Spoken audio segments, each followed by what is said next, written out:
குன்றத்தூர் வடக்கு ஒன்றிய பாஜக சார்பில் ஐயப்பன் தாங்கல் மௌலிவாக்கத்தில் தண்ணீர் பந்தல் திறப்பு விழா.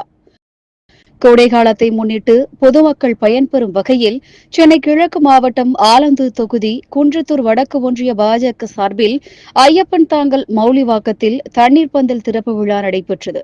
குன்றத்தூர் வடக்கு ஒன்றிய பாஜக தலைவர் வழக்கறிஞர் சதீஷ் தலைமையில் நடைபெற்ற நிகழ்ச்சியில் சென்னை கிழக்கு மாவட்ட பாஜக தலைவர் குமார் கலந்து கொண்டு ஐயப்பன் தாங்கல் விஜயலட்சுமி அவென்யூ சந்திப்பு அருகே தண்ணீர் பந்தலை திறந்து வைத்து பொதுமக்களுக்கு தர்பூசணி, வெள்ளரிக்காய், பழரசங்கள், குளிர்பானங்கள், மோர் ஆகியவற்றை வழங்கினார்.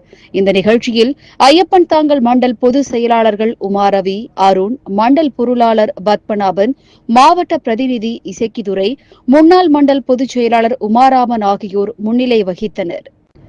இதில் ஒன்றிய துணைத் தலைவர்கள் சின்னதுரை, வித்யா, விஜய், ஒன்றிய செயலாளர்கள் அனுராதா, டேனியல், தாரணி, ஒன்றிய நிர்வாகி குமார், மாவட்ட நிர்வாகி ரவி பொன்ராஜ், மத்திய அரசு நலத்திட்ட பிரிவு தலைவர் ஹரிதாஸ், மகளிரணி தலைவி ரேவதி, ஊராட்சி தலைவர் சங்கர் கணேஷ், கிளை செயலாளர்கள் திலீப்குமார், சேஷாத்ரி, நெலின்ராஜ் ஆகியோர் சிறப்பான முறையில் நிகழ்ச்சியை ஒருங்கிணைப்பு செய்திருந்தனர்.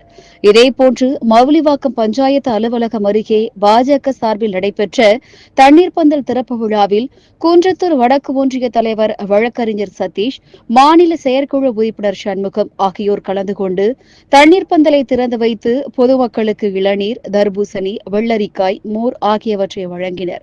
இதில் குன்றத்தூர் வடக்கு ஒன்றிய பாஜக நிர்வாகிகள், ஐயப்பன் தாங்கல், மவுலிவாக்கம் ஊராட்சிகளைச் சேர்ந்த நிர்வாகிகள், தொண்டர்கள், மகளிர் அணியினர், அனைத்து அணி சார்ந்த நிர்வாகிகள், பொதுமக்கள் பலர் கலந்து கொண்டனர்.